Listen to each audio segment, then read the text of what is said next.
Hello everybody, welcome back to the channel. Right, I'm trying to become more dynamic. Apparently some people have told me, some friends of mine, I'm not dynamic enough, so I'm going to be trying to be more dynamic and maybe more exciting. No, I'm not going to do that.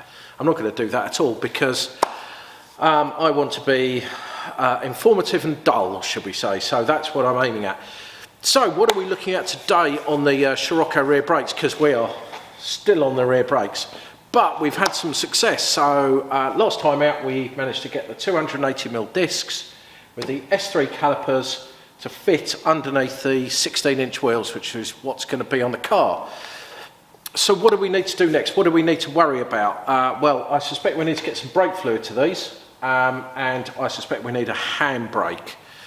Now, an S3 caliper mounted in this position is clearly not designed to fit on this car, and is never going to work with the standard fitment items that come with it. So, as usual, scouring the internet, buying parts and messing around, I've managed to work out and build up what we need to make it work. So, we'll start off with the brake pipes. So, I bought from, do you know what, I think it's Retrification, a kit of 3 parts of braided steel lines, and these are designed to replace the original copper lines that fit on the car in a complete item. So you basically use these 3 lines. What I found when looking at this on here is that the 3 lines weren't going to be long enough. So the short line that goes on here, obviously we need this to fit into the caliper, and this needs to have some movement on it for the caliper to move around in normal working conditions. So the brake pipe has to go because it's not long enough. So with a bit of measuring, I bought a new 18-inch long pre-made up brake pipe that will fit the fittings that I've got. Now, talking about the other fittings, now I'm sure most of you, when doing brake upgrades and changes like this, are going to replace all of the flexi lines. So this is the flexi line that goes from the rear beam axle to the body of the car. So that allows it to flex like that. So we end up with that fitting onto the beam, that fitting onto the body, this fitting into there, that fitting into there. It then makes it the length that we need, and I can even use the original clip that holds the original copper pipe onto the rear beam. So that I think is going to work really well because I've measured it all and it's going to fit. So that's good. Right, now the handbrake, that is considerably more difficult and has taken me a long time to work out what I'm going to need to do with that. So you'll see it's already fitted. I can't show you this, but this is a handbrake cable off a 16 valve GTI Scirocco Mark II. Now the reason why this I needed to get this is it is longer than what comes off the car. Not very much. It's not very much longer, and the section here to here is just very, very slightly longer. So here is longer. This is the one that came off the car that operates the handbrake drums. So this is what came off the car, old crusty, really needed replacing anyway. It's probably been on the car since new. So we took that out. I'll do you an inside shot of how to take that out later on, but for the moment, trust me, it goes in the car. It's really simple. There is basically a 10mm nut that goes onto there inside the car. So I'll show you that in a bit.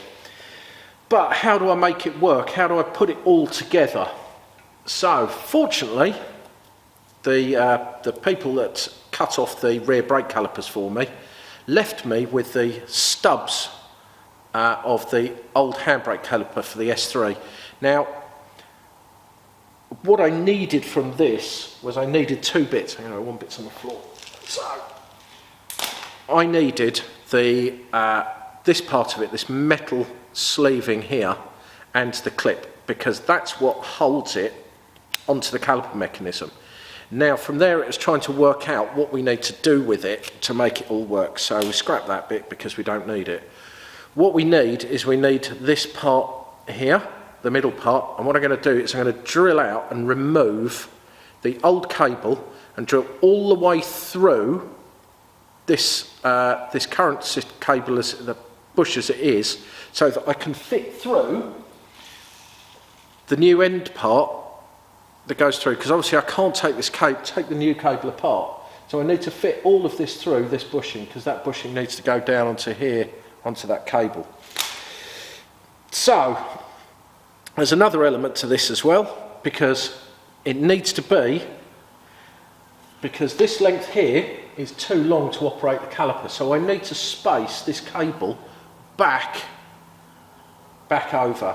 So to do that, I need a bushing as a spacer, and then the other end of that becomes this part here off the old cable.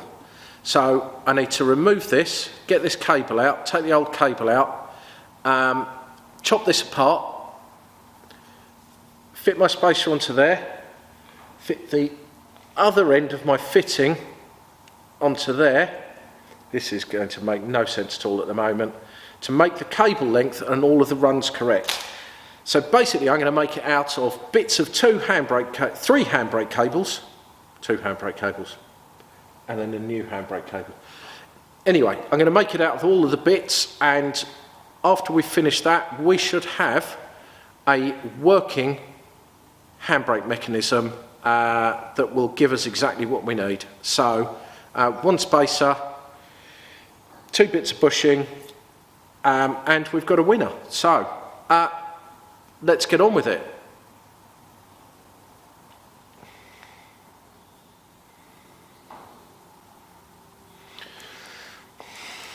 Okay, so first things first, need to get in the copper brake line in through here and into the new flexible brake hose that's down here. So let me just fiddle that in, and once I've fiddled that in, we'll move on to the top section up here. Right, so we can see down here that we've got the brake hose in, and it's using the proper fixing. Up here we've got the flexible hose off the caliper. So if we just mate the two of those together, we will see that we've actually got a correct length line that runs from the caliper round over the top, down and into there. So nice new copper line, fitted correctly into the right place, and new stainless steel flexible brake hoses at either end should make the pedal really, really good. I hope make the pedal feel excellent. So let's move on to the next part of the job, and let's try and get something done with this handbrake to make this mechanism work in the way that we want it to.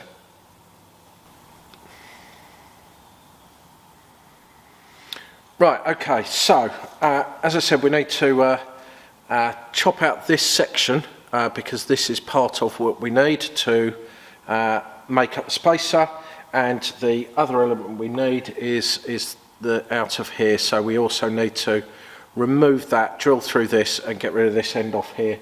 So relatively simple. I'll just fast forward through this and only stop at the bits that I think are important that people might want to see. But you should basically be able to see what I'm doing as I go through the process.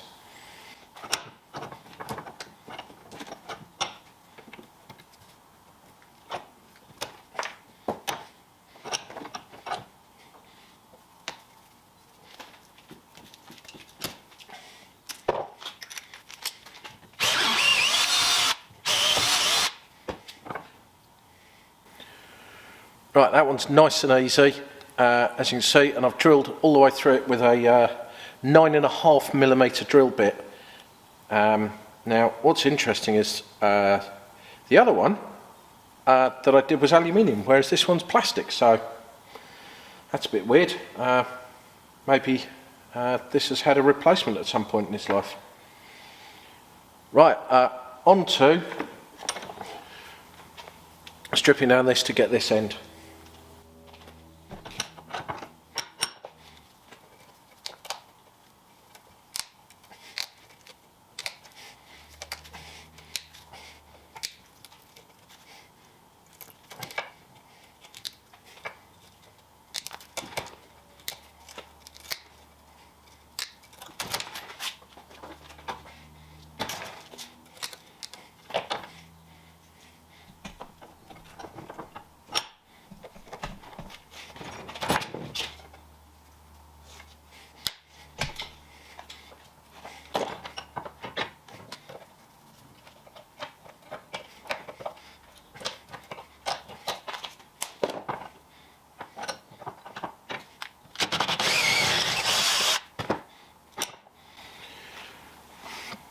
So again, 9.5mm drill bit all the way through, and that then gives us a nice end to support where it goes onto the cable, so we can hopefully put it all together. But you know, this stuff is really simple to take apart.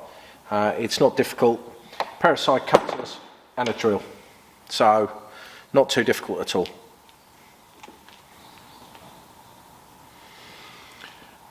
Right then, so it's now as simple as sliding all of the spacers down into there, and that allows the handbrake cable to fit and have a suitable, appropriate length to go underneath and round the mechanism, and to allow the handbrake mechanism to work as it would have done in the original car. It's rather complicated. I need to put the clip on. It's rather a complicated upgrade or change, but I think it's I think personally it's a massively beneficial one, because this then allows you to run the standard handbrake mechanism inside the car with a standard set of calipers with an off-the-shelf handbrake cable, rather than having to make something.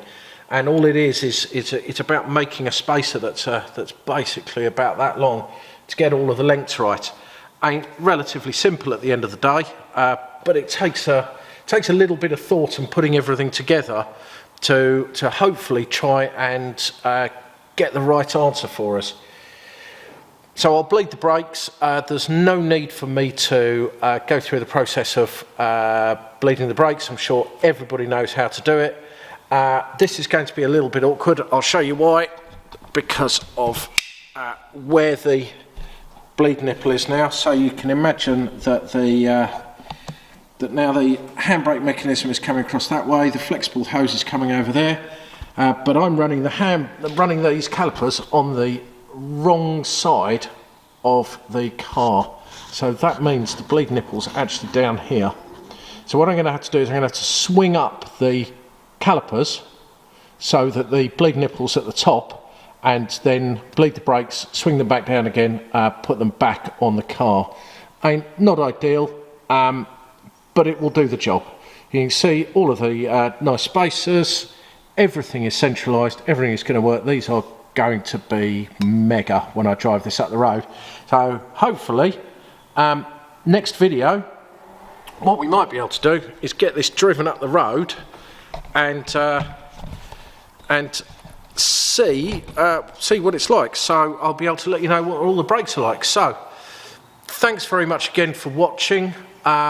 If you're new to the channel, please go back and look at the old videos where you can look at the front big brakes, the couple of attempts we had doing the rear big brake upgrade on this car, and please subscribe for future ones, ding the alarm bell, and please like it, you know, make it worth me doing the videos, please.